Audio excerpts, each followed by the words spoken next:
iPhone charger?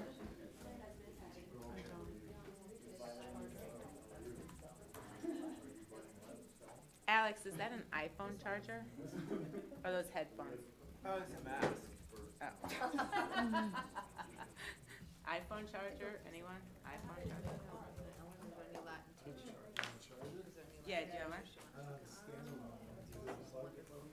Yeah, you can go into my computer. Oh, perfect. Computer, is that what you Yeah. want? Yes. Thanks, Doug, sorry.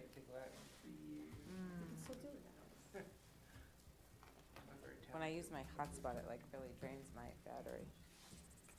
Did you see that catch? Did you see that great catch? Very good. No one commented on my great catch? Very good. One-handed That like was, that? that was actually, it was. Well, the Thank meeting's you. over. Oh, the hearing's over? Well, I have to open the hearing, so I have to close the meeting. I don't know how this works, but let's just spitball it here. All right, oh no. Okay, I'm gonna call order Board of Ed meeting. March 4, 2020, actually, Not March. 2020. May. May 4, 2022, although we're going into the public hearing, so. Before we move into the public hearing or the board meeting, I just want to take a moment and pass the meeting over to Maureen Caraballo to say a few words about a member of our community who has recently passed away this week. Yes, so unfortunately, this week, we lost a long-term employee who had just recently retired this past year due to this illness that ultimately took her life, and her name was, I'm sorry, I'm just, Lois Fagata, and she was a teacher assistant she's been here for, it's funny because I feel like I've known Lois for so long because she was a preschool teacher in Yonkers, which all my children had her, so she had known a lot of children from their going there, and then she worked in the district about close to a little bit under 15 years, and she was one of those people that because she was so excellent, she worked at Hillside, she worked at the middle and high school. It's really an incredible amount of, not shocking that even when people knew that she sort of took a turn for the worse last week across the district, and again, I worked a long time, obviously any loss, it's always very impactful, but just the amount of outpouring, and even people that I knew that she worked in the classrooms, her daughter is also a long-term employee of the district. She works, she's a special education teacher in our communications class, and up until recently, all three of her grandchildren attended schools here. So very, very much a lot of cousins and things in the district, so just a lot of people and a lot of family members that are deeply impacted by this loss, as well as all staff, even to where some people had a hard time and had to leave work. I mean, it was very, very upsetting, very young woman. But just seeing the impact she made on the district is just a reminder to me. I mean, she is just the type of person that I know as having her, prior to her working here, like as a preschool teacher, was like the exact person that anyone would feel comfortable. And it translated though, even at the high school, she worked with a lot of students as their teacher assistant through the high school. So really, one of the few people that I would say in the district, you can actually work here a long time if you work at Hillside. Quite frankly, you don't even know some of the high school teachers. Everybody knew her, and the outpouring for her. Her sister Connie is actually our facility secretary. So just I mean, a lot of we all our hearts are going out to them. So just really wanted to honor her tonight, and and tell her family that we're all there to support them through this time. So Thank you. We just take maybe a moment of silence here to remember Lois Fagata.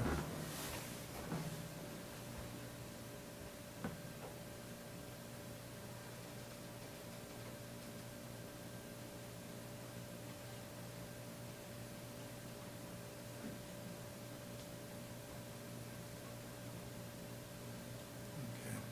Thank you, Maureen. you're welcome. So we have now a public hearing for the 2022-2023 school budget. Is there anything official I have to read to open the public hearing? No, okay. Is anyone in the public here and want to make a comment about the budget? Okay. Okay, we can close the public hearing on the budget and open the public meeting. Let's see.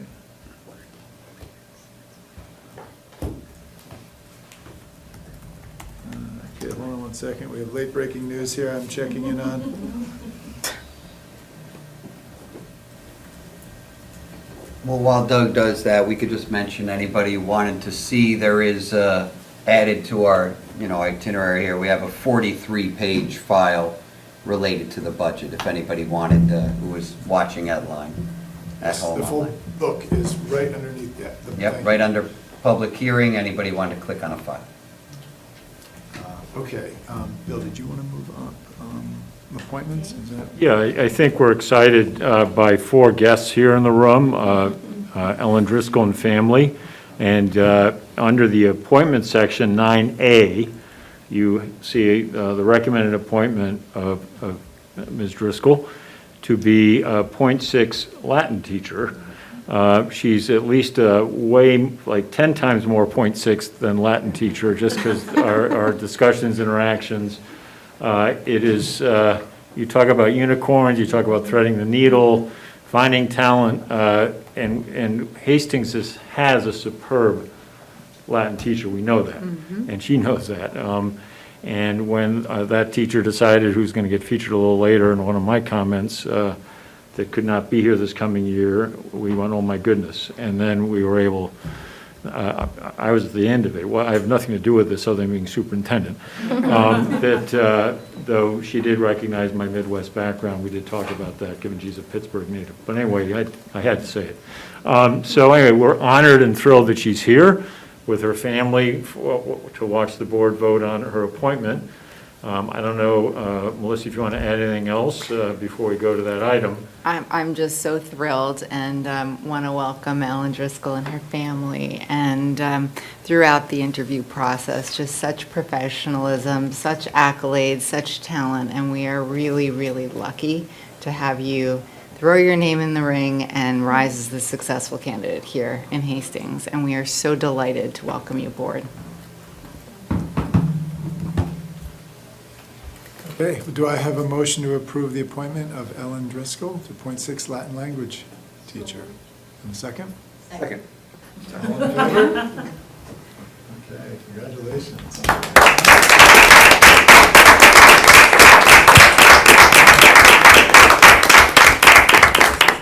I just wanted to say, I'm sorry to interrupt. No, I just wanted to say I was really excited to see somebody from Pittsburgh and particularly from North Allegheny, since that's the high school my husband graduated from. So I know it's a very high-performing district and very demanding, so I know that we definitely are, our credentials are being burnished that much more by having a teacher of your talent and of your, very incredible expertise to have you here. It's really a special thing, so welcome. Thank you. Thank you very much. I'm so excited. So, thank you. I took Latin in high school, and now I know where to go for any questions. Okay, thank you. And you're more than welcome to stay for the board meeting, and if you want to also leave, feel free. Young children. Right. We might You leave should so they move- can you get should- that reading at home. Oh, yeah, exactly. But, and early bedtime. Yes. That's good. Understood. Very, very well understood. Thank you so Thank much. you. Welcome. Guys. Yeah, that's right. That's a good point. Yeah, you can watch on video. There you go. Okay, we'll Melissa, come back if to you the could send in the other- next 50. I might take it. Okay, announcements. I'll pass it over to you, Dr. Pearson. Sure. And that was quite a fortuitous, nice moment. There's times like that when we're dealing with challenging issues to have just that kind of joy. She's so excited to be here. I know, it's amazing. Bring her family, and we didn't know. Melissa says, Ellen's here. I'm like, yes. Yeah. So on we go. Terrific. So announcements, I think, are quite straightforward. Thank you, Melissa D., for adjusting one key thing. If people looked earlier today, we've updated this to show the budget forum this coming Wednesday, May 11th. I'll come back to that in my more general comments. But the rest of the announcements here, I think, are pretty straightforward. And again, some of these I'm going to refer to when I get into district highlights. Okay. Move on to 4A and B. That would be district highlights. Highlights. So there are a number of highlights, which is good, as you, in highly productive, active school systems such as Hastings, as you get into these months, people are exhausted but also exhilarated because there's so much going on, and we didn't compare notes. Sabine, Gus, and we'll probably overlap again, and you can correct my errors, and I'll reinforce some points. But I will start with a little more business. So 4 items regarding the budget. The proposed budget, which is up for a vote on May 17th. Great work by team here, members of the board, the communications work group stepping up, the PTSA SEPTA stepped up, and our interim communications associate, who's quite expert on a number of these things. We've got a lot of things coming online, literally. The budget newsletter will be going out, we think, tomorrow. We're making I guess after tonight we're able to have it out. Maybe it goes out Monday now, Maureen, you think?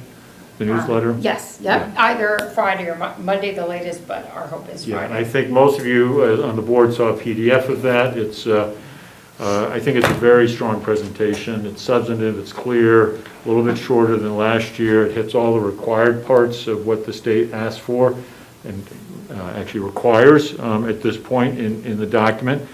So that's coming out. We also have now hot up on the website.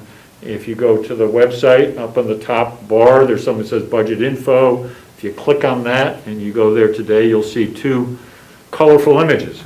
One is an infographic. I don't know if I'm the only one calling that, but thank you, Alex, if you don't mind me calling you out. But it puts on 1 page everything you need to know about the budget. Right there. Amazing. So you can look at that, study it, and understand it. Also on that page, very colorful, is the flyer for the budget forum next week. The PTSA SEPTA stepped up very quickly, basically in the last 2 days, much of it on break, working with me and a few others, but they get credit for moving along the sequencing, timing, and all the rest. We'll hold it in the library upstairs. I'm told we've done that before. We can arrange seating, so it'll be quite ample, comfortable, and also we can live stream from up there. Patrick Nozan has been working with, thank you, Melissa D. on that. We already on that forum is a live click, where that's an old man talking about what happens in the internet world. You click on that, you go to the Google form where you can fill out questions. Questions during the session, is this right, Melissa? Do you have to be there during the session to ask questions, but you can submit ahead of time? And one of the PTSA leaders will help moderate, but it'll be very much Maureen and I up front, we're backed up on Melissa, and board members too, I think, can play a role responding to questions. The FAQ has been up there, it's been revised, it's almost ready to be, there is an FAQ out there. Doreen and others worked very nicely to streamline. Again, Fiona worked on that. If you want a laugh line, I have one whole set of that that's coming on Friday from Fiona, and a whole other set of that that's coming from Doreen. And so Monday, Fiona was great and put them together and got those to me yesterday. And we're doing a little last bit of fact checking on that FAQ. Next update is some members of the board will be meeting virtually tomorrow with the lead candidate to be the external partner for the Portrait of a Hastings Graduate. This individual is going to recommend that be called Learner. I'm recommending this individual strongly, so I'm hoping that you all will agree.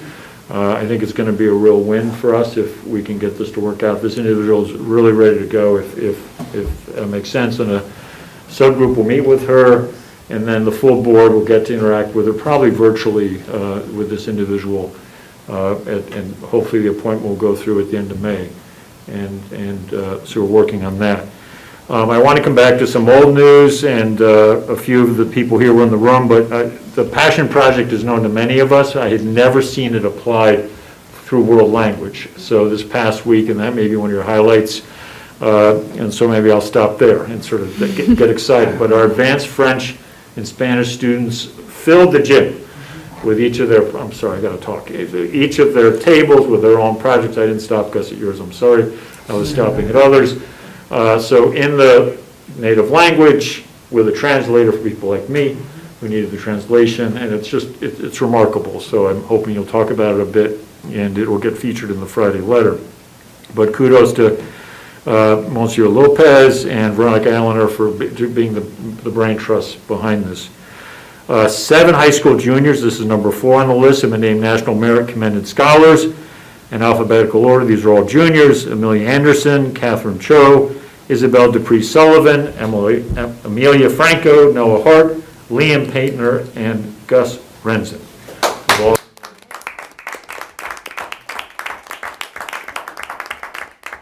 So that's quite impressive accomplishment. 5th update is the senior internships, and maybe you're going to speak to that as well. They start on May 16th, so maybe it's a setup, so then Sabine, you'll talk to it a little more, maybe not. Point 6, Hillside Nature Walks will begin after a 2-year hiatus. Oh my God, amazing. Sorry. I love the nature walks. They're so great. I was told it was exciting news, and I know it is. Then item 7, there are 2 concerts coming at us from the middle school. 5th and 6th grade spring concert on May 10th, and then, not to be outdone, 7th and 8th grade spring concert on May 12th. Almost done. Last night, the village trustees voted to support an initiative of the mayor with 2 of our sophomores, and it's the Mayor's Climate Youth Council. And if I get name pronunciations wrong, you can help me, but I've met with both Mia and Ainsley, Mia Christie and Ainsley Zamore, and this is their idea, their brainchild, working with the mayor. It'll be a council of the village, with Lou and I informally around, Melissa, maybe Melissa Chandroff, informally giving some advice, but to be literally action-oriented. Students will have to apply. You have to be a Hastings High School student, any grade, but apply with a climate project, and then you will work on that. And so it's exciting, and I'll have some information on that in the Friday letter. Next to last, the Poetry Challenge. We actually got about 10 wonderful poems, quite diverse and varied. Those will be put out digitally this Friday. And people are very excited to submit, and we will do this again next year, and I'm told the English department will start priming the pump for poems, known as 3 Ps there, a little alliteration, probably in January, February, so that we have even more, but this is a delightful set of poems that you'll see. And lastly, next week, HASP has its graduation. I understand it's quite a wonderful and at times emotional ceremony, and so very pleased to have that again before us. I do need to talk COVID. I have a mask on because I want to support those who want to wear masks. Our rates are now up to about 10, 11 a day.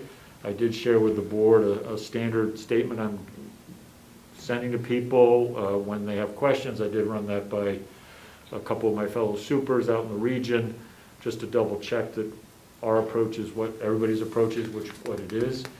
And I don't want to make light of COVID at all, given it's important, I'm symbolic, and I have the mask on at key points and in groups and tight quarters, as I've said. We have to remember that even at 10 to 12 a day, and I think that my math is right on that, this means about 96% of us are here and healthy. Yes, at risk, but we're at about 3.5% are out with COVID. And so we still have to take it very seriously, stay with the mitigating factors, but I'm hearing nothing about changing any procedures and policies other than the ones we have, which is masking is optional. It's important for people to feel free to wear a mask or not. Obviously, vaccinations, if you choose, are there, the boosters you choose, but the main thing is stay home if you're not healthy. And we can find ways to support you in that. Flu has actually been a larger issue for us the last couple of weeks. And I don't think that's unrelated to masks on or not. So I think we just have to be very conscious and careful about that. So the board, you did see that statement, and I can, for the benefit of the public, we can attach it in the minutes. I can get it to you, Melissa D, in terms of the statement. So that is my update, a little more extended, mostly very good news, but also there's some necessary reality base in terms of base and touching regarding COVID. Thank you. Okay, Melissa, a report from Curriculum and Instruction. Sure. So our most recent Chair Council session focused on hearing from the chairpersons about their perception of the Tri-State Consortium visit to Hastings, which was well received by the group. We are working on finalizing review of the curriculum review cycle and getting that out to the broader faculty for input and suggestions and looking at the work that's been done. And also designing a unified articulated job description for the chairperson role. So thus far, we have alignment amongst the group on expectations related to communication, collaboration, and managerial tasks. And our next chair council session, which will be next week, will focus on job-related indicators related to curriculum.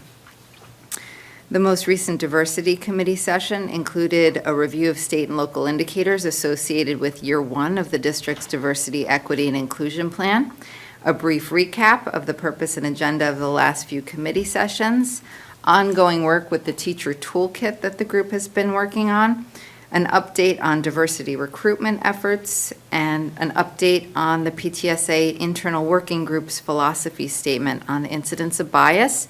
And then finally, we submitted Facing History and Ourselves HEF grant. So we are waiting to hear back on that, but we informed the group as well on that. High school administrators, Social Studies Department Chairperson Greg Smith, Jeanette Coker, Director of School Counseling, and I have been exploring the opportunity for Hastings High School students to be eligible for the new New York State Seal of Civics Readiness. So we are actively looking into that. Just prior to the break, we met together to investigate some of the requirements associated with this option in order to begin the application process for the district. Our next meeting is going to take place tomorrow, and really there are just some logistical considerations around requirements and where they would sit. The state offers a menu for fulfillment, and we just have to have a plan to make sure to get students the appropriate number of points should they wish to go for a civics seal, which is very exciting. Diagnostic screening is in full swing for the final round. So with STAR, we've entered our final STAR Renaissance academic diagnostic screening window of the school year for students in grades K through 8. That window will close at the end of May. And then for 2 weeks following the screening window, our educators will have the opportunity to examine student score reports, and then the parent reports will be released. And we found a way again to streamline that so it's right in eSchool data so people can access. Panorama, the SEL diagnostic screening window just opened this week. It will close on May 20th, and this survey will be taken by students across grades K-12. And then there will be a presentation around the data points at the end of the school year to the board. So once those results come through and we've had the opportunity to analyze, we will loop everyone back in. The K-12 Mathematics Committee has been doing some really incredible work around lesson study. It's been very, very energizing. I'd like to publicly recognize and extend my thanks to this phenomenal group of educators who have made themselves quite vulnerable in revealing their practice and having some great conversations around student learning and teacher choice. At our recent session, we participated in a fishbowl reflection of our collaborative lesson study process. So those who were boots on the ground observing the lesson and actually taking the data and the notes were in the middle of the, in the center of the process, in the sense that we were all talking about what we observed, what we saw students doing, what we saw the teacher doing, and a reflective practice. And those who weren't physically in the lesson were participant observers and watching this process continue. We debriefed an AB calculus lesson taught by Dr. Stevens. So thank you to Dr. Stevens for volunteering to welcome people into your classroom, with our discussion grounded by the data that faculty observers collected during the observation process. Each observer used a different lens. So one was interventionist, one was student response to challenge and struggle, mathematical mindset, and the last was questioning and discussion. So the Hastings rubric that we've developed, which is a variation on Stanford University's mathematical mindset rubric, and then we made it our own. We integrated some of the new computer science and digital learning standards, and we thought about how to enrich it for Hastings, and we worked with our partner from Stanford University, who really encouraged us, how do we make it better? So it was active in helping us make it work and be context specific to Hastings. And that helped our process of unpacking the lesson. We centered on 2 parts of the rubric, particularly in the areas of challenge and struggle, and also the nature of mathematics. And so when we were thinking about, different elements of how students were responding, we could use the rubric to gauge where they were and really ground our language in some of the things contained in the indicators. Science alignment is really off again to a great start. We had a delayed process with getting moving with our science alignment for this year, but we are right on track and on schedule. We had a retirement, Dr. Helen Pashley, who is our beloved consultant and, was a really, really strong thought partner. And we needed to find the right person or people to fill some very big shoes. So Melissa Shandroff and I took our time on that, and we made sure that the right person was with us as our partner. And we did identify Liz Mira as a successful candidate, and professional learning with Liz began last week. Living environment teachers were first out of the starting gate, and that was last Monday. And Melissa Shandroff reported it was incredibly helpful. And we had extensive positive feedback from the elementary school teachers who began working with her last Tuesday. Robin Farrell, Hillside STEAM teacher, who has been a tremendous leader in our science alignment process. So thank you to Robin and thank you to Melissa. But Robin reported that teachers said it was the best professional development of the year. They were able to create assessments aligned to the new standards and pacing calendars that could immediately be used right in practice. It was shared that Liz is a master facilitator, a strong listener, incredibly knowledgeable, including knowledge of the standards and what could be happening in the classroom to support them. And finally, and I love this so much, Robin reported that the teachers felt burnt at the end of the day, though in a good way. But it was a good, thoughtful, engaging process for them. So thank you to everyone. There's been some really incredible curricular work, and I'm really grateful for everyone's engagement and openness around this process. Melissa, can I ask a quick question Sure. about the math? How does that get rolled out then eventually? So- Once you guys figure everything out? Yeah, so we are looking to create a new K-12 mathematics committee. So there are a couple parallel things that are happening. So the hope and dream is that lesson study becomes a more embedded process. I'm really hoping to enculturate that. I think there is a really amazing thing that happens when teachers can have eyes on each other's practice for a long period of time in a thoughtful way and in a supportive manner, to be able to really say, wow, this is incredible, and how do I bring this and ripple it across a grade, across a department. We have a lot of wonderful expertise in this district.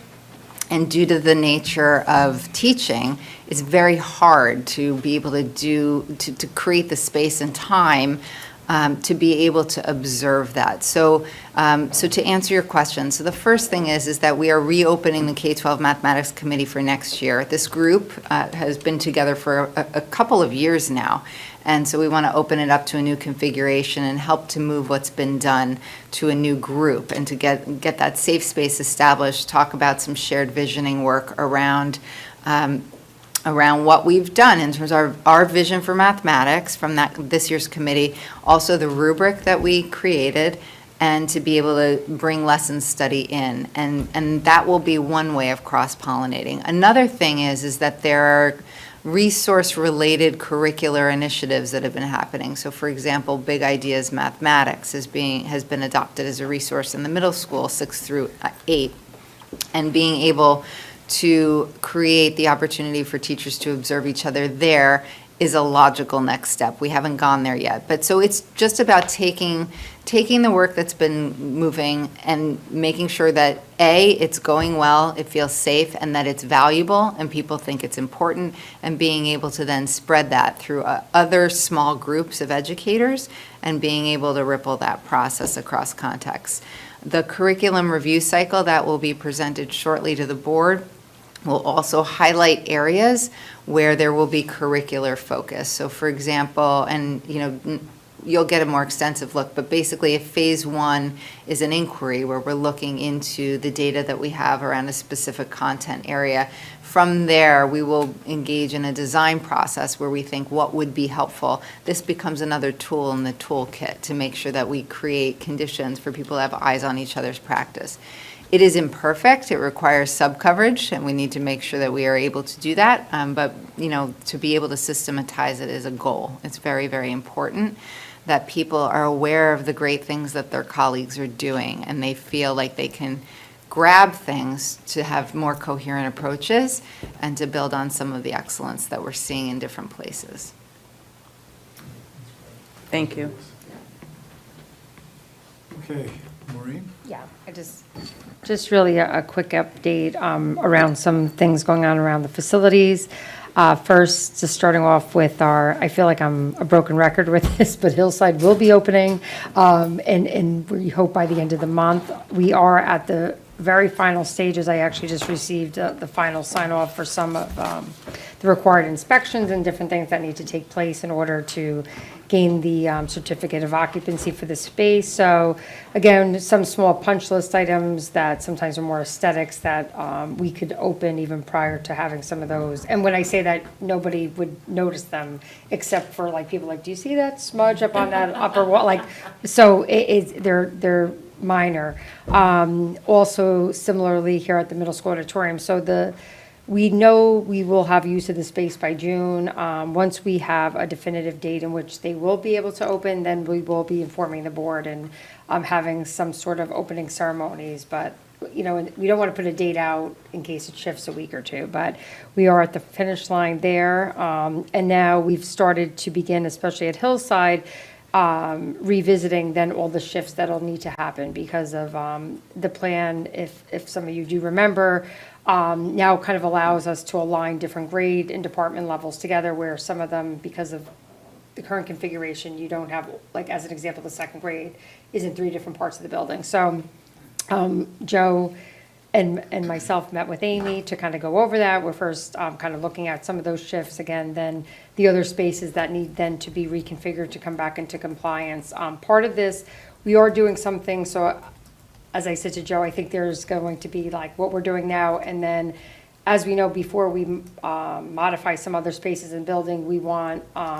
as part of our 5-year master plan that we're going to be working with our architects on, which I'm hoping to make a recommendation, and at the next upcoming board meeting, we'll be able to really come back together before we make any final moves. I mean, not into the new spaces, but some of the other modifications that were, as part of this work, that were going to be handled in-house, right? There were some spaces. So we are now at that point in time, and I think at the last count, I know there was at least like 14 people moving classrooms this year. So, you know, I said to Joe, we need to have this really mapped out because that's a lot of movement in addition to whatever. But I think everyone's getting really excited. I can tell you the classrooms are absolutely beautiful, and I actually volunteered to go move my office up to one of them because it's really quite stunning. Your office is stuff. My office, yes, the opposite is stunning. But that's coming along great, and we'll be finalizing. I just also wanted to call to your attention that I don't know if you remember that during Ida, we sustained some damage to both our track and our tennis courts, as well as our basketball courts, and a lot of it is because of the drainage underneath it was impacted. And there's concern, which again was our own concern, but was confirmed by an independent insurance evaluator about the subsurfaces being damaged with the amount of water that got under there. So we're just kind of finalizing the time because the entire track, basketball court, and tennis courts will be ripped out and the surfaces of the tennis and the basketball will be, the drains will be replaced and blown out, and then the surface will be redone. So I was talking to Joe, we're trying to hopefully push it. I mean, the contractor's anxious to get in because they're scheduling us, but you know, we will be losing, I mean, it's kind of a double-edged sword because we're going to lose, the residents will lose use of those spaces in the summer. And I would say the track's probably one piece. I'm sure the tennis, you know, we're trying to schedule it tight. Because I would think that the tennis is probably the one where people will most be interested in making sure that they can get some use out of it. But we'll be sending something out, of course, district-wide, and we'll ask the village to also get that out so people know what's going on and know we're not, you know, this is fully covered by insurance. It is connected. We're continuing working with the village around, you know, to ensure that what occurred, right, with Ida, we're, you know, looking at ways to improve both the villages doing that work. We are working with them, but also with FEMA to identify opportunities for maybe some modifications that help keep the water off of the field, from keep it running over onto the field. As you know, even we had that sinkhole, which again was caused by just the abundance of water that's coming into the site. up and above, the drainage system there actually is not just for our property, it actually, all the drains for like the village, all that water kind of runs under Reynolds, so, but it's behind Reynolds that when the volume of water is too much, it went over it, and that's what caused the damage to the field.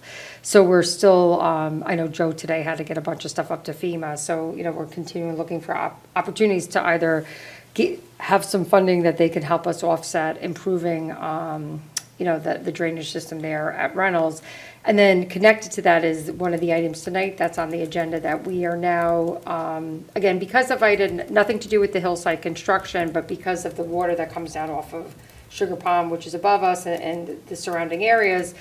And again, this is working with the village. There was an opportunity or a discussion around a way to, being we're still have the site still like under construction, to use this as an opportunity to put in this additional drainage at Hillside, site drainage, which is really just, anyone who's familiar with Hillside, there has been a lot of water up there, especially around the softball field. So a lot of the work that we are recommending that the board approve tonight really is really about this entire issue that we're having, and we want to really do everything we can. And we've been working with our own engineers, architects, as well as the village.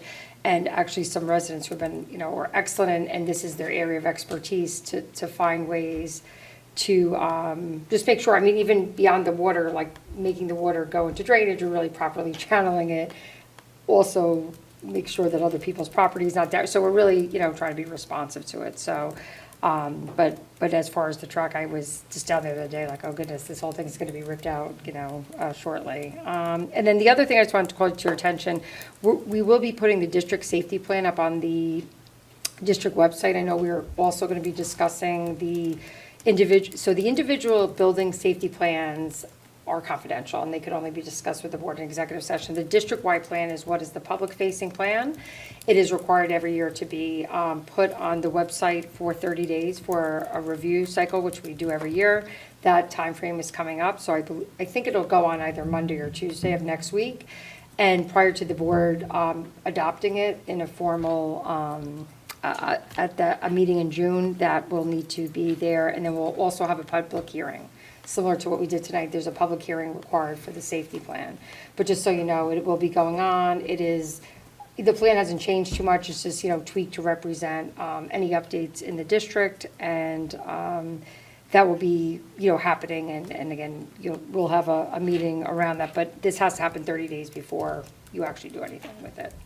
So that's all I wanted to update you on. Student report, Sabine and Gus. You want to get that? Oh, yeah. All right, good evening, everyone.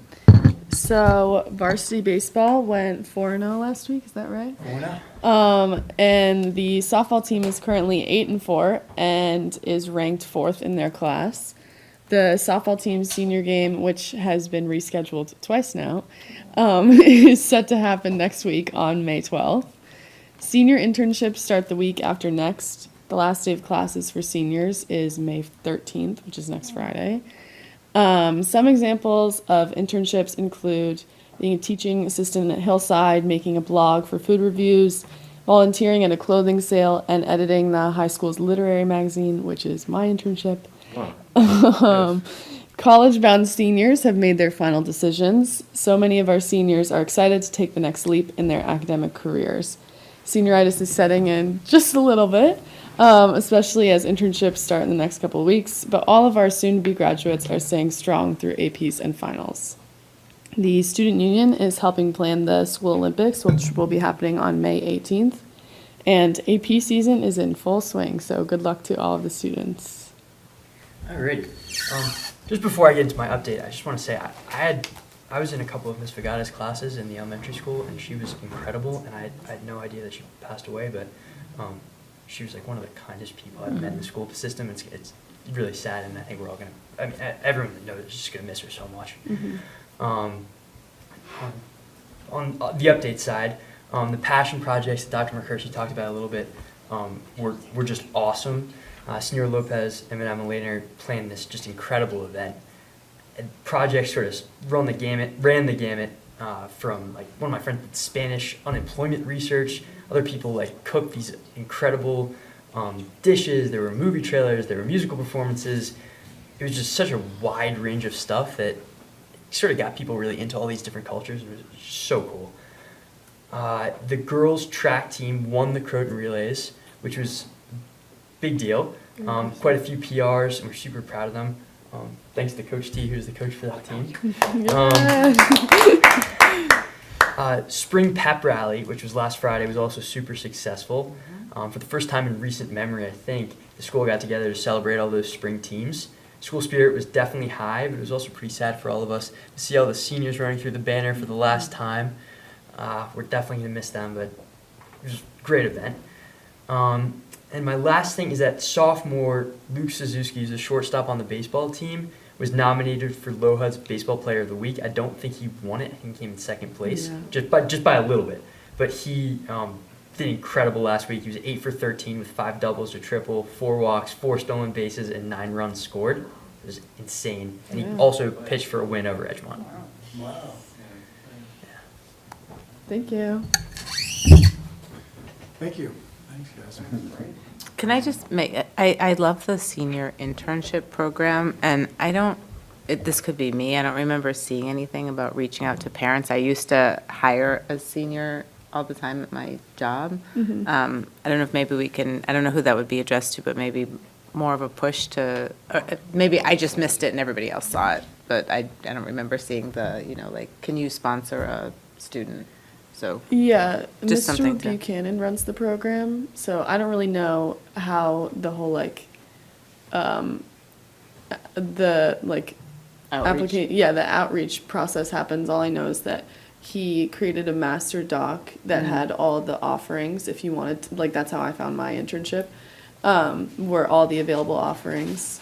So yeah, I don't exactly know how that process happens, but on the senior side, a lot of people got their internships from that doc. Yeah, I just remember a number of years ago, I got an email, like, if you have a space for an intern, it would be really great, so I signed my company up, but I don't remember. Harmon reaching Yeah. out to him and Totally, saying, and seeing it again, because, blast right, more. because there's probably, because I did it, obviously, my kids were in Hillside at the time, Yeah. so I didn't even have a high school kid, and there's so many new parents, in the elementary school, so might be worthwhile to. Yeah, we can totally reach I out. can send it to you, because it's actually, they blasted it in the Daily in April, so I can just forward this to you or anybody else who's interested in But seeing it. To sign up, I mean. Yeah, Yeah. it's to actually, it says, If you have an opportunity in. yeah, if you April, agree yeah, to so offer an it's the- internship, please take a moment to complete the Great. I internship totally posting missed it. form. So this was sent back like in April, I think.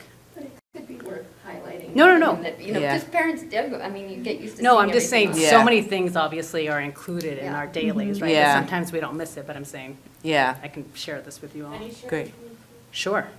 We can reach out to Mr. Buchanan about getting in on more things. yeah, thanks. Okay. I think there's no public here now, so 7A will move past public comment. Business items under 8A. Do board members have any questions about items 1 through 14?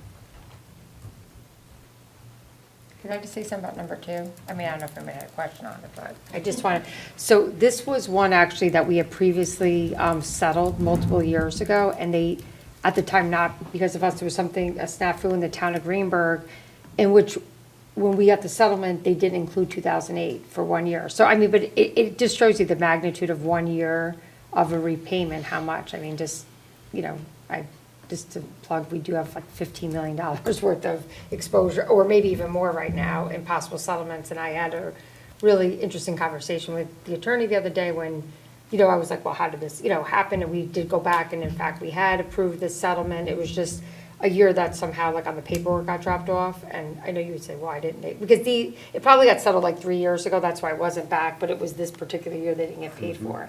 But it is a significant amount of money. I mean, the good thing is we do have our capital tax reserve, and it's important to, always keep a certain amount of money in there, because again, this is 1 year for one of, many, it's a higher one, this is a higher per year settlement, but again, that's just from 2008, and obviously they still pay taxes, but, they were overpaid $51,000 for 1 year, so just to us, so that's significant. Welcome. Can I just ask a question Sure. about number 10? Is that just about like having a bus for the summer? Yes, so this is, yeah, I know, so this is our legal, so this actual language goes with certified minutes to the state, and part of it is the requirement to show that we actually are in a transportation consortium, and for two reasons. A, it's a requirement around busing transportation, but this also, we do get significant aid on, having a partnership actually generates more state aid around transportation because we have a shared service. So this is demonstrating that we actually do it, and again, it's just something that has to be submitted to the state each year. I get it. Thank you. Yes. And that's why it's so, like, has to be actually written right. Right. It is. Any other comments or questions from the board? Do I have a motion to approve business items 1 through 14? A second? All in favor? Okay. Do I have a motion to approve 8B, placement and/or services for CSE and CPSC? So moved? A second? Second? All in favor?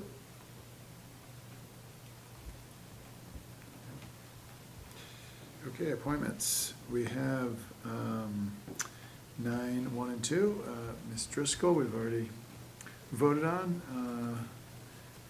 Got 3 amendments, 4 leaves, and 1 resignation. Does anyone have any questions or comments around the remaining items?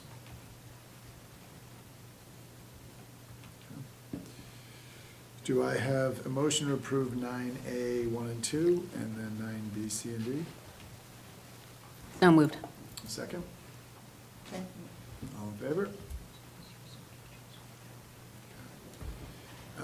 Any questions about the minutes from the April 19 meeting? Do we have a motion to approve the minutes from the April 19 Board of Ed meeting? So moved? A second? Second. All in favor?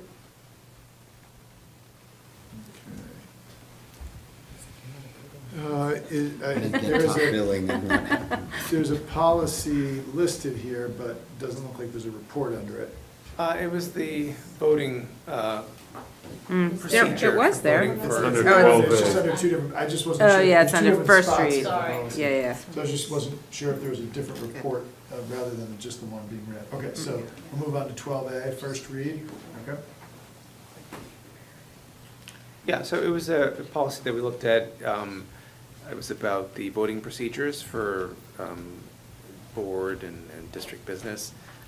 It was just a pretty plain rewording and rationalization of the policy. The old policy seemed to be a little bit homebrew, a little, maybe, I don't know, just had a lot of, so just kind of cleaning it up, and it's very quick work, so. Any board members have any questions or comments around first read of policy 2120?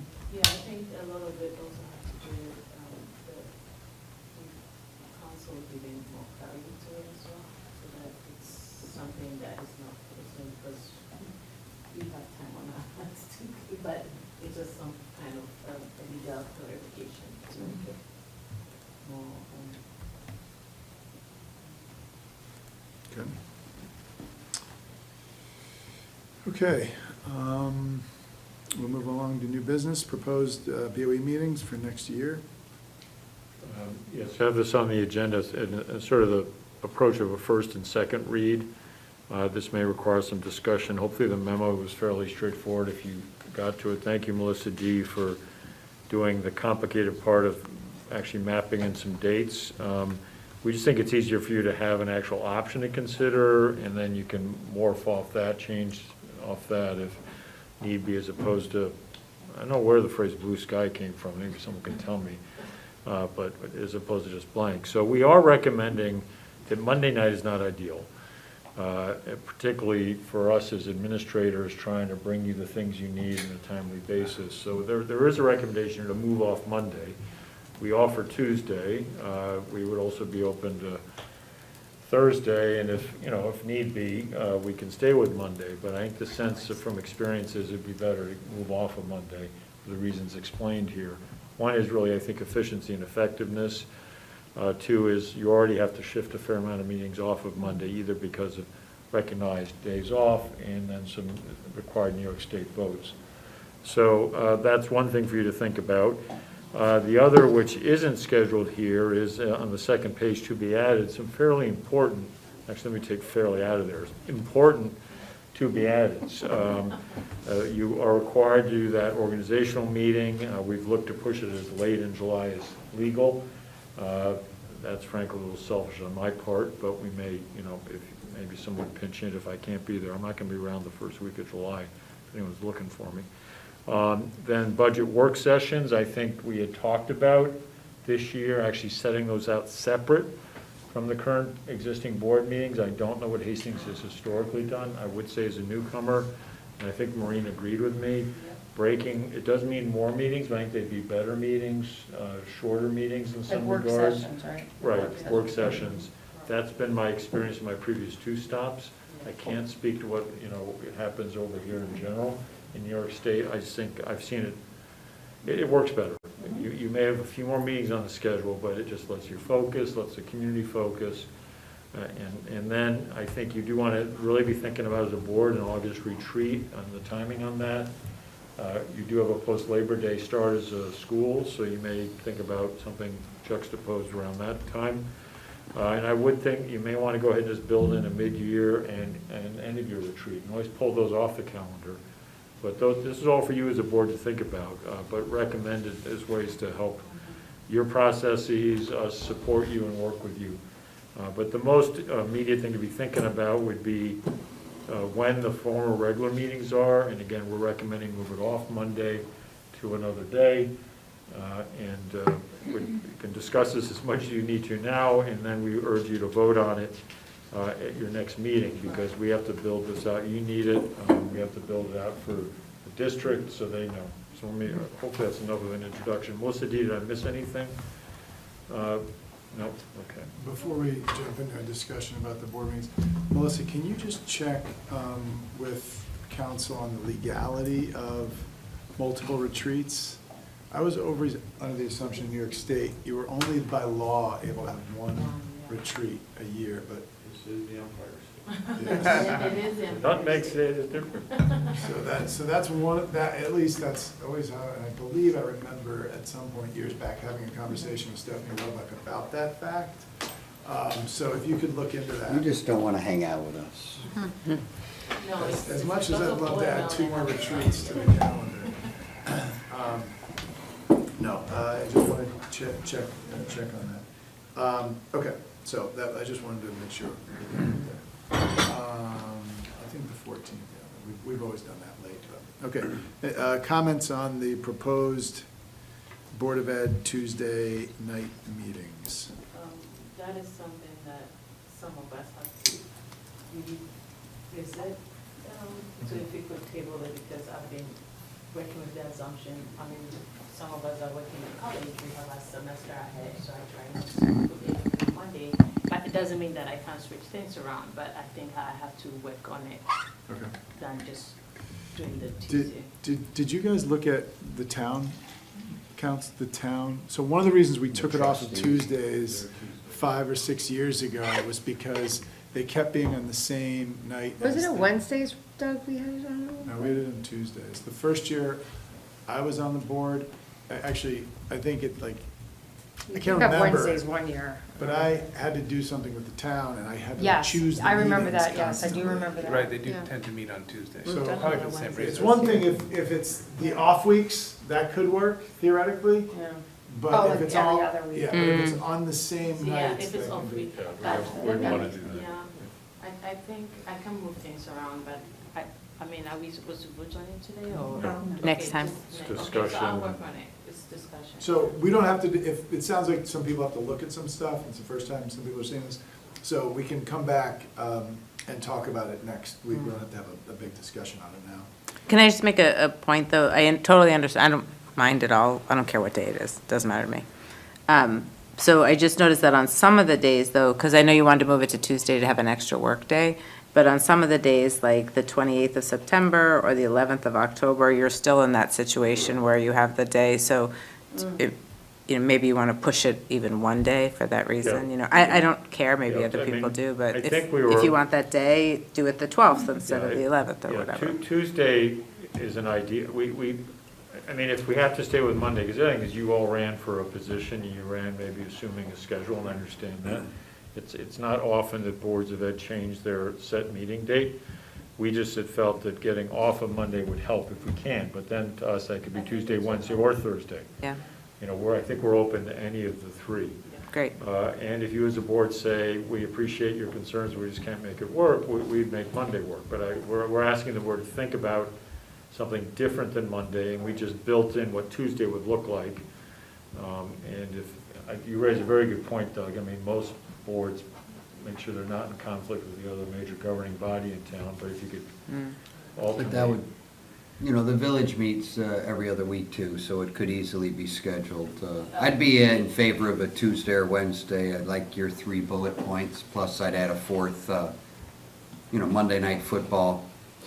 Get away from that. Tuesday, Wednesday, I'm very open, but if Damaris needed a term to get that done, that seems like No, a it good should be reason fairly, to. it should be fairly quick, I just have to, it's not a big deal. And I actually would have preferred Tuesday, so it's not because I'm resistant to it, I just need to, I was working with the assumption that we had to vote on it, that's why I said we should Not just, yet. but if not, I can totally let it work, and I personally prefer Tuesday.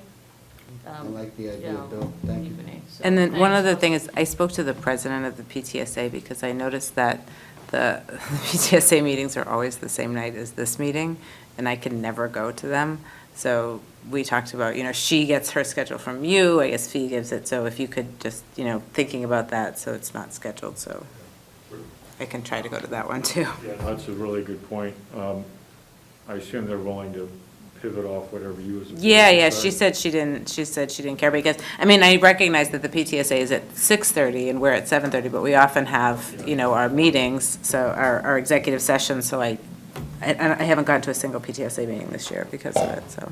There was a time we didn't want to have, right? Right, I was going to say that. I think historically, the way that, the reason that that's happened is just because of administrators, actually. Because Yeah. oftentimes administrators show up to address Oh, the they had to agendas. go. Yeah, So if that's you what have she like the said, yeah. principals there for like the FMS meeting, and then they have to do a presentation here, they don't want to, they don't want to have commitments for administrators to be here for 2 evenings. So that's why they usually sync them up. Okay. Because it makes, All right, that's, if it's better for them, then I mean, I'm me, just saying that's fine. why they've done No, it. I yeah, don't yeah, know. that's fine.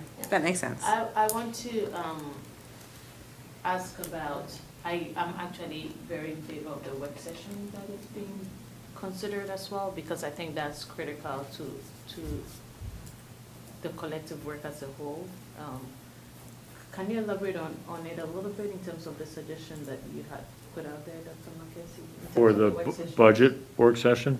Just in general. Well, work session in general. obviously we have. Yes, for the budget. Yeah, so on the stuff. retreat, obviously you have to work within the law, and if we're allowed one, we're allowed one, and I would suggest you front load that. So I think somewhere in here, you're gonna want to, for your own planning, figure out as early in that school year as possible when you have that retreat. That'd be a point of discussion. It's just healthier for all of us, because what would go on with the retreat is the leadership team will be having a retreat during August. We would be updating goals, updating things, plus if all goes well, we'll be digging into the portrait process. So there'll be things from that to help guide what you as a board do with your retreat. What I've seen work well is the leadership team does some work that flows into where you as a board, then either you're modifying or affirming what the leadership team is thinking about, at least for goals, objectives, priorities. Layer that with the portrait process, which we hope will be underway. Again, that's not done by then, but that's what the retreat would be. Budget work sessions, and Maureen may be able to speak to this a little bit. My own experience with those are they're where we're present. I mean, there'd be a formal presentation of the budget as there'd been before, but you would have more opportunity, just meetings focused solely on the budget, to talk and work on the budget. There isn't public comment. All your work is in public. You're meeting, you know, these are technically meetings in public. You really aren't meeting for the public. You're meeting in public, so the public can witness what you're doing. But there would be truly a work session in public, no public comment, but giving you more opportunity to dig into the budget and talk about without other agenda items So, before you. I mean. If I may, is that accurate? Yes. Well, I mean, So we it did those just. 2 years ago. So Yeah. when COVID hit, we had like 2 work sessions a week Right. for like 4 weeks, Right. 5 weeks. Yeah, yeah. And I'm not advocating.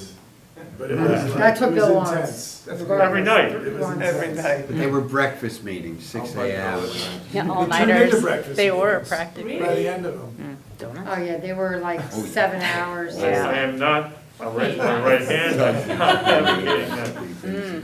Another donut. I'm trying to, so the reason why I did ask this is because if we are going to, it's semantics in terms of calling a retreat or not retreat, because a work section is working in public. And so if my thought about the 3 retreats that you suggested, I was just wondering the content of it, because that's when it may or may not be, we may or may not be able to do it. So- I don't- yeah. I can clarify just a couple things about this, because this has been years we've been going through this thing. Right. So if we talk about board goals, that has to be public. That's a Correct. public Exactly. meeting. If we talk about our functioning as a board, like it. how, that can be in private, and that's the thing I believe you only can do once a year. That's the thing. So that's what we have to check. I mean, board goals, we could talk every week if we wanted to in public. But like, how are you functioning as a board? I believe, I still remember the term when I went to the governance training 7 years ago, which was the super training at the time. It was the guy from Armonk, and he was like, you only get 1 bite at that apple. I still remember him saying that. Every year, you only get 1 bite at that apple. So that's why it always stuck in my mind. I believe Stephanie said the same thing. So maybe I got it wrong. You could check in on that. But that one thing is like, you're allowed to be in private for executive sessions. We all know that for the stated reasons. And once a year to talk about your function. Function, okay, got it. I was thinking that if based on the content, we could meet twice a year if we are not evading OML laws. That's my understanding of it. But if it's one, like you said, 1 bite of it, then probably that's what it is.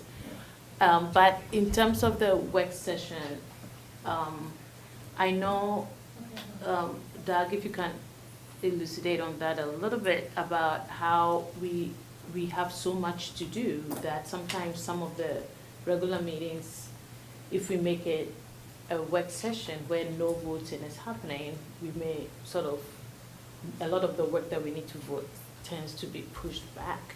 So how can we practically be having work sessions, because this is some of the information that some of us have shared about just talking through things when there's so much voting to do.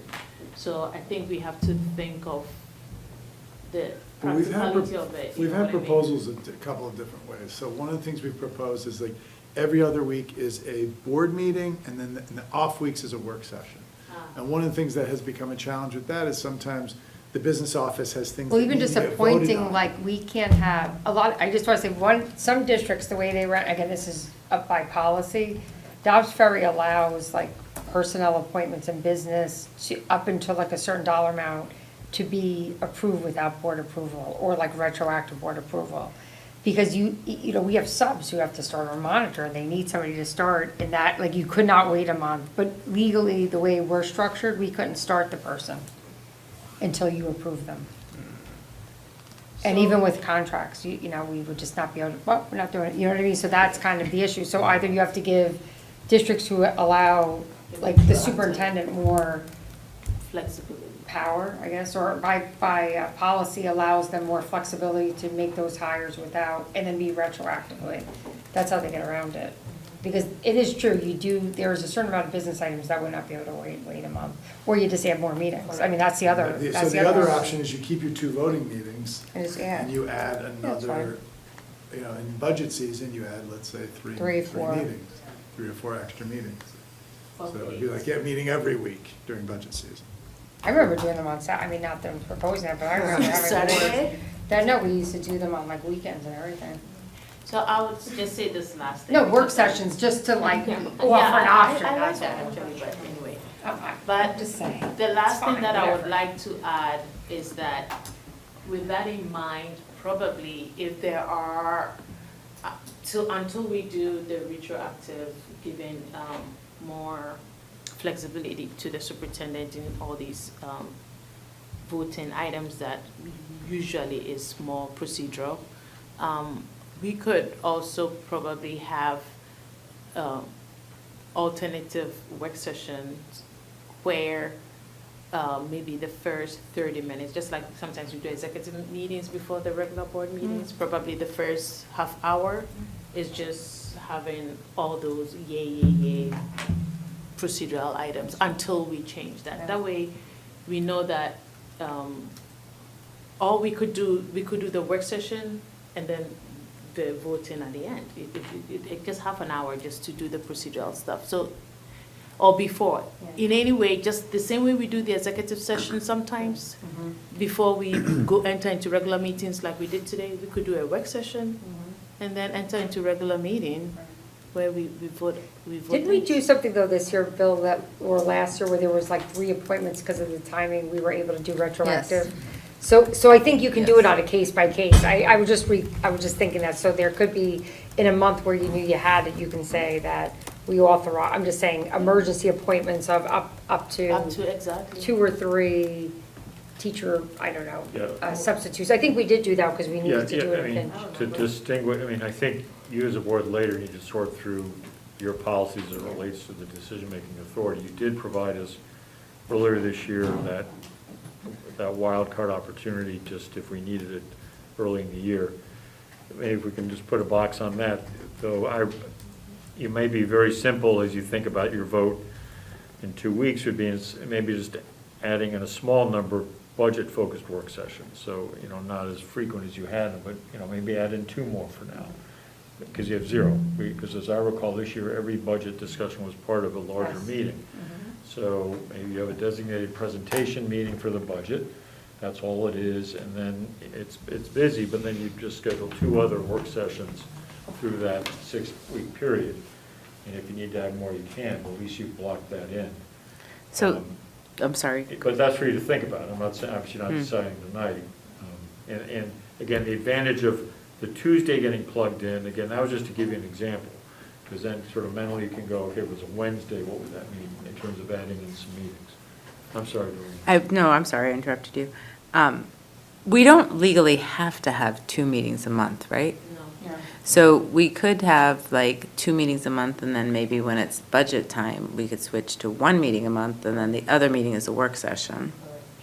If we wanted to. Yeah, the other thing we can do, I mean, is if we stayed really disciplined about it, you could essentially say, in budget month, we still have 2 meetings, but the second meeting, or every other meeting, we are really disciplined about putting nothing else on that agenda for that meeting except for the 5 things that have to be voted on, and we talk about nothing else, and then it's essentially a work That's session, true. right? You do look at consent agenda, everyone has it. It's You a say we're consent taking everything agenda, as a we vote on consent it, it's 10 agenda. minutes. It's that's it. essentially the same thing that Damaris is Yeah. suggesting, which is, That's true. it's a regular meeting. I mean, to some degree, the term work session and meeting are, Yeah, they're the same. they're It's kind of the just same there's thing. no participatory or. I think if you're doing a vote on something, you have to offer public comment. Correct.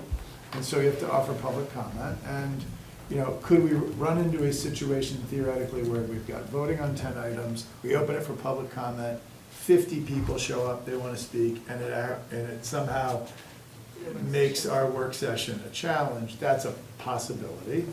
So that's the one risk. But besides that, I don't think there's, a big risk of that. I mean, our policy right now for work session doesn't allow comment or participatory, although we could do that.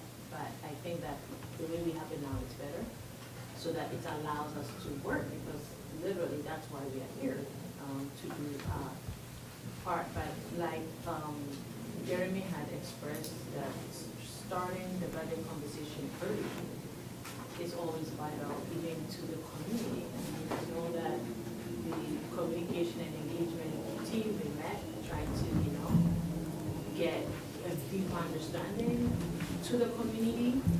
I had to do my own process of understanding it, even we spoke before, because I still had questions. So I expressed it to the community, like I say what I say now, in private or public. But I think that is very healthy when there is that discussion, because then the community is in the full know instead of having nebulous, scattered information that is not fully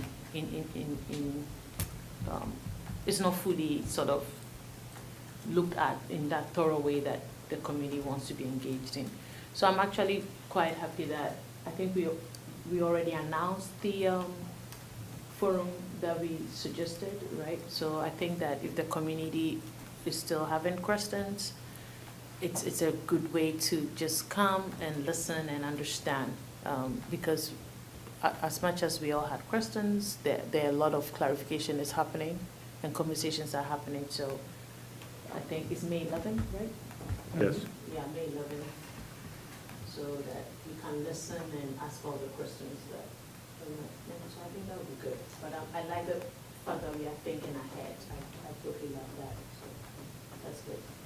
I just wanted to chime in that, just glancing at the village calendar, that if we left the BOE meetings as they're proposed, they wouldn't conflict with the trustee Tuesdays that they have. They're alternating weeks, so. Good sign. Good work, Melissa. Just say I. Okay, well, we'll come back to this, I guess, we'll think through, I think in the heavy part of budget season, if it's, like, when we were doing the 2021 budget, the world got turned upside down. It was intense. And if that just happens, we're gonna have to do more, so. It sounds like there's a couple things on the docket to be proposed here. One is introducing budget work sessions in the fall, which is what you're referring to and Jeremy has referred to in the past. And then the other is more intense budget work sessions in the springtime, too, when you're actually trying to get down to the budget. And I think I'm almost less concerned about like finding the right time on the calendar. I think what we should say is we need X amount of time to discuss these topics in the fall and these topics in the spring, and then we can figure out where and how do we fit that in. Because I think that's really the big issue that we're talking about here, is that we need time to have these discussions, like the one Jeremy's brought up, which is an early conversation about where do we feel comfortable, like going, kind of earmarking the budget, and having those discussions. So maybe we do that first, and maybe we can work on a proposed set of topics and a sense of timing needed, and then we can figure out where and how to slot them. I think is almost a better way to do it than trying to slot the time first. Yeah. I'm sorry. Oh, no, I was just gonna say that I agree to start them early, because once you get into budget season, the time's just like this, and there's a lot of like times in which you have to hit certain marks, so there's things that are, you have to wait to budget season to fully understand, like how much money we're getting from the state, and quite frankly, I don't even wanna say it out loud, but just with the federal money going away next year for us, like, we're gonna, we should start earlier, let's put it that way. Yeah. So, But I think I think to everyone's point here, thinking, again, as we think about this budget calendar, thinking about just more or less like starting something just earlier, because I do think then it's this hard thing, because then you kind of get into it and then you're sort of like, now we're in March, and like, it just becomes harder to, talk about certain things, so. Well, I'm sorry. Oh, I was just going to throw in the reminder of the Portrait of a Learner coming up too. You may want to delve into that a little bit before you start your early budget sessions, just because that might inform where you feel comfortable deciding. So that timing will be important. Well, what we can do to help your thinking is, and we could get it, there's no reason we can't send it to you a wee bit earlier, have at least by the Wednesday before your meeting, is maybe take that idea, because we have the advantage, which we're going to try every meeting end is looking at this, is this mapped out this year?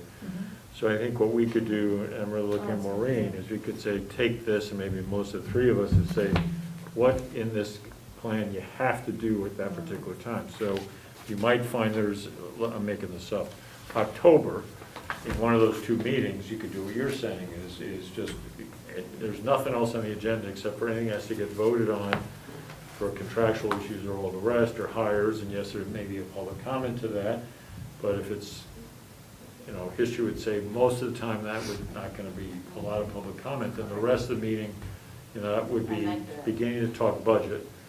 And then we could do a similar thing in the heart of budget season, where do we find two designated times where it's that same design. So you're not adding in more. I would suggest one separate presentation night, which would be different, and we could come back with that. So that would be really only one ad known at this point. But we could look at that maybe so that, consider whether Tuesday will work, and if you as board members think there's a different day you want us to run through the calendar, let us know. But instead of adding extra meetings, we'll take the existing meeting slots and do what Doug had just said earlier. Yeah. Is that, we can take a shot at laying that Sure. out. I have Is one that- clarifying, yeah. sorry, No, I'm I done. have one clarifying question that maybe Jeremy and, because you are, and you as well, you're part of the finance committee, right? Alex isn't. Oh, sorry, Just okay. Jeremy. So, isn't it earmarked to discuss finances, which will automatically involve the budget? Can it be something that sort of works towards that as well, so that if probably some of us have time and we want to come, we don't have time, but if we want to come sitting, we can get that gradual knowledge that you are receiving, because you are always in that zone of the finances, so you sort of have a feel of what is happening, what some of the increases in some of these services that, because you are gradually seeing things, right?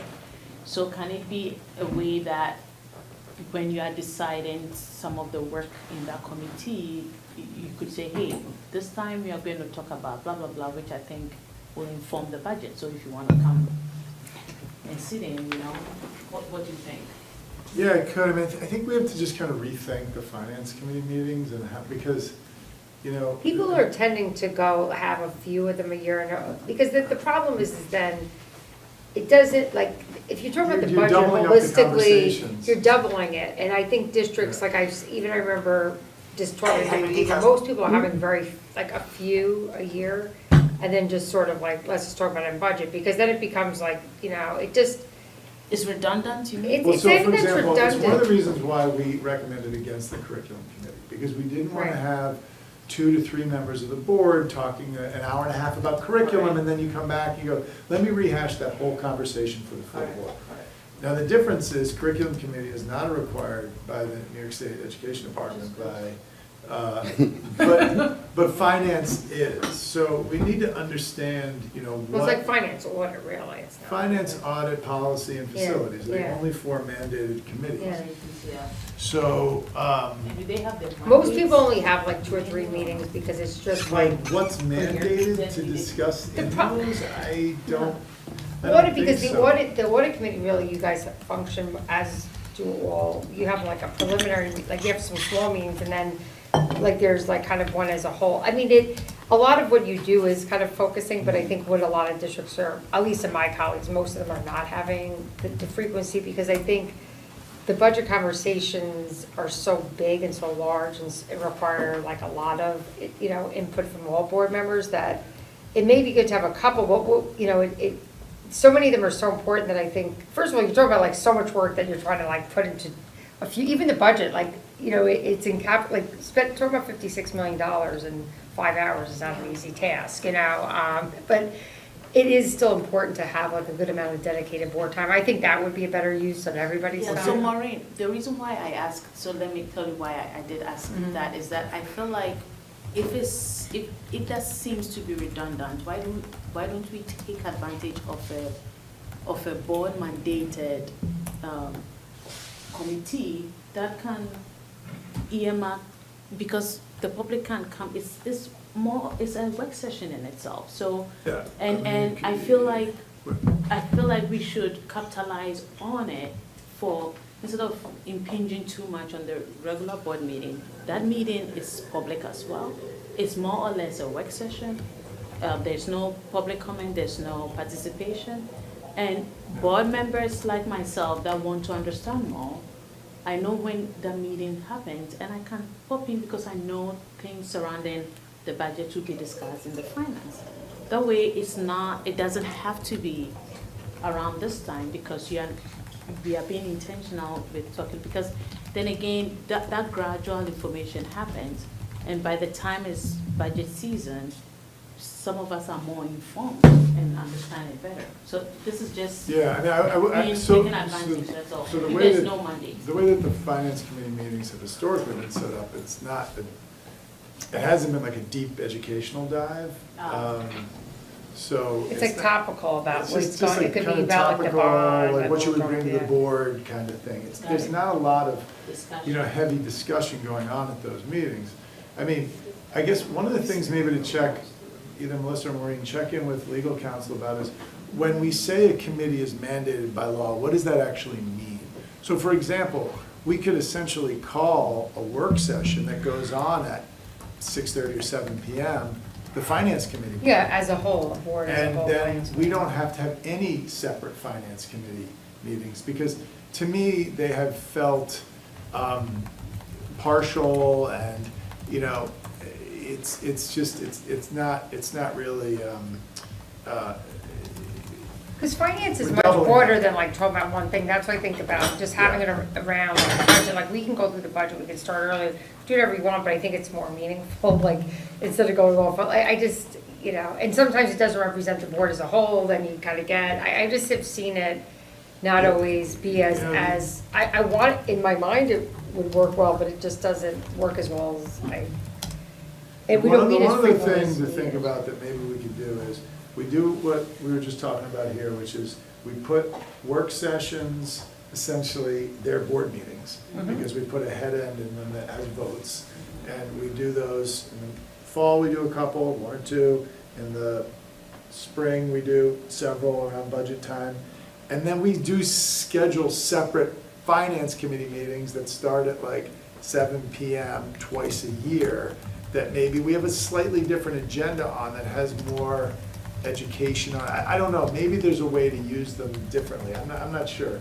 But we could talk about that, you know, like, because I just don't know what's mandated, like, by the state. Is it 2 meetings a year, or? Usually it's like 2 or 3, I mean, it may not even be that much. Most people only having a few of them, like, you know, that's at least seems to be. And interestingly, like, what they end up giving is just very much Yeah. kind of like standard kind of things, like TRS is gonna be this year. And a lot of it is important, because it is an important contributor to our overall structure. But, like, to me, finance is broader, and it's more like long-term thinking around the 5-year plans and like really getting into that. And I think it occasionally just gets into more like other things. And I think then, to Allison's point, as I said before, how do you articulate a budget without articulating because everything in the budget is tied to something, you know, like, to me, it's just what people give me. If you don't want that, somebody tell me what to take out, because I'm literally getting budgets from all the department chairs. It is like, what is in that budget is not just me, like, let me throw this number here. It's like actually backed up with like a lot of information.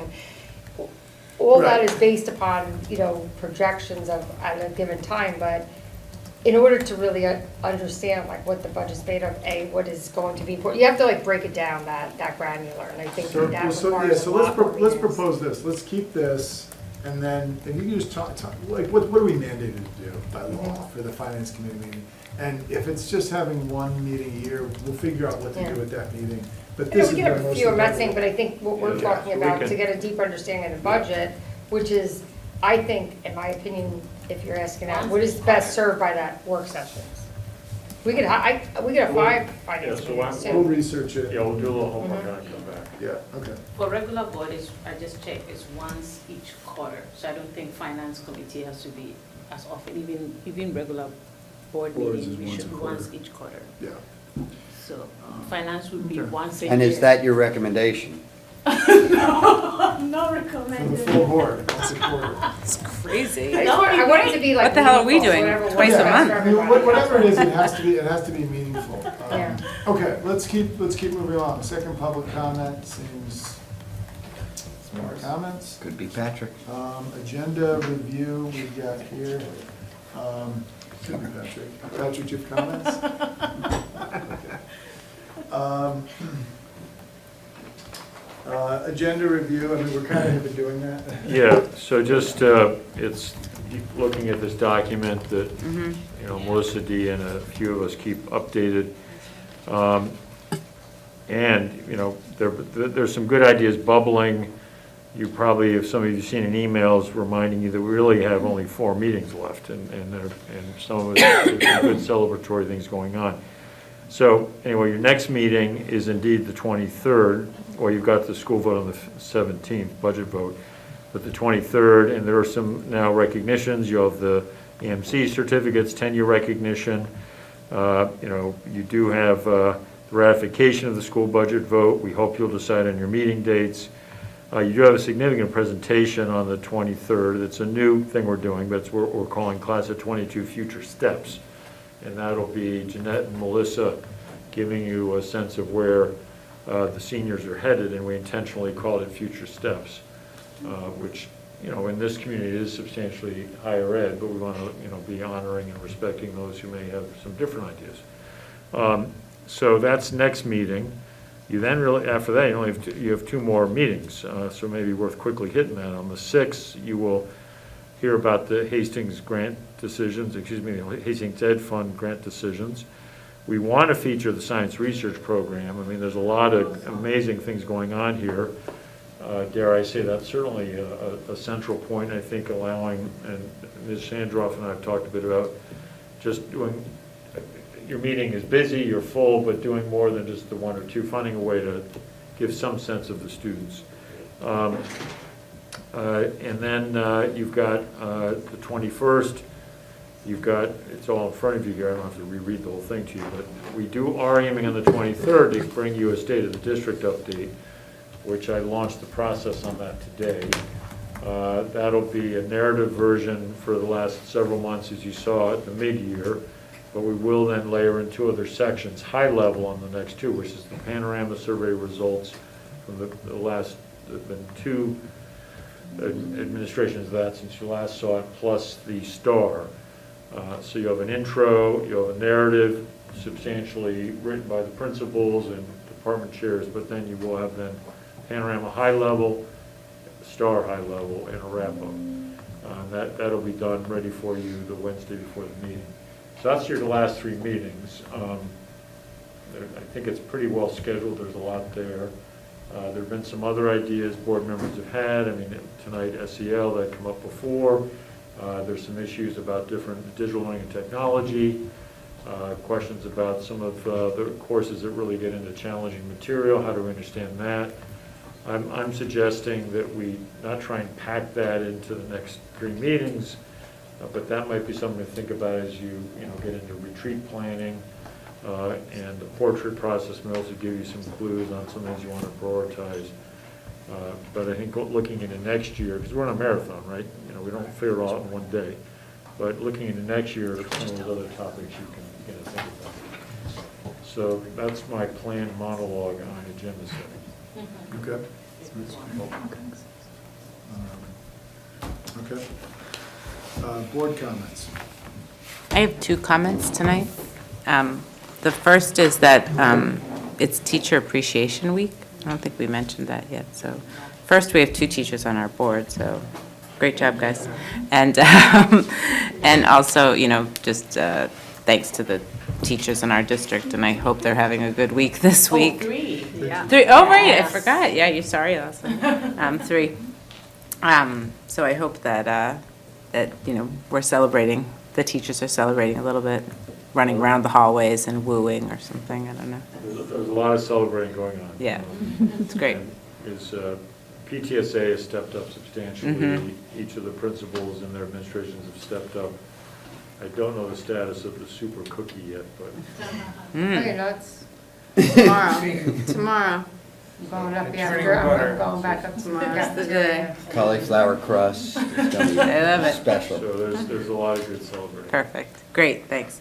And then my second comment is, I don't know if some of you might have seen that there's a petition going around by some people in the town and are worried about the climate group, and I can't remember the name of the climate group that Rebecca's in, but to ban gas leaf blowers. So the reason I bring that up is because, you just said that we're going to have 2 students who will be dealing with the mayor, and this is a petition for the town to ban it or the village to ban it. But also, one of the things that had come up is that Irvington School District has banned any gas leaf blowers or mowers, and they're only using electric. And, they've been doing that since like 2019. And I was wondering if maybe there was a chance that I don't know what the implications from a cost standpoint are of that, obviously, or a time standpoint, but I would just be curious if we could at least look into that for our schools. Oh, no, we definitely could, and it may be something we could look at, like phasing in different pieces of equipment, like I was like, oh, I didn't realize that they went, they shifted to that, so. As we start to replace equipment, that could be something. Yeah, it would just be to kind of interesting. do And that. I'm just thinking, because especially for the students, electric things are so much quieter. Oh, yeah. And, when you hear that, when you're in your classroom, when No, you hear how the, about for the employees? I like, hear it's it outside my window. right, I'm like, exactly. "Here's So, the so especially for the school district, I mean, if the town bans it, I think we'll have Yeah, of to. course. But for the school district, it just might be interesting and helpful for our students in terms of the air that they breathe Yeah, no. and the noise that they hear. So, thank you. Yeah, I'll make sure to talk to Joe about it. I have a follow-up with that, as a comment. I would say that regardless of what petitions are going on a political side, I would wish that we don't sort of mix the two together, because I would rather we say that, hey, this is what we want to do as a district, regardless of petition, because the noise will impede students learning. They are listening to lectures. Because I personally have seen that anything that is put on a political platform becomes ugly. I mean, I'm just saying what I think. We've had vaccinations forever, immunizations were a requirement. As soon as vaccines became a political thing, it becomes messy. So I would rather we stay clear of what the village does or does not do. And if it's something that we want to say that, for the benefit of our students, we have students wearing masks. We want to do this. We just want to do it based on those data-informed petitions here and there, ganging up here and there. Yeah. So based on those reasons, yes. Forget about the petition. I just think we should do it. Yeah, How's that? I like that. Well, we're gonna have to have all electric buses and then. Yeah, well, I know. That's a Yes, no, I requirement, know, that's so, coming. so let's ease into it maybe We'll with ease like into it with the leaf a blower. couple of leaf blowers, yeah. Any other board comments? Just a happy Mother's Day. It's coming up this Sunday. Don't Oh, forget. yeah. Don't forget. Don't forget is really good advice. I'm writing this out. Return leaf blower. Okay, do I have a motion to close the meeting? So So moved. moved. Second? Second. All in favor? Okay. Thank you. Thank you. The board. No, we can just email our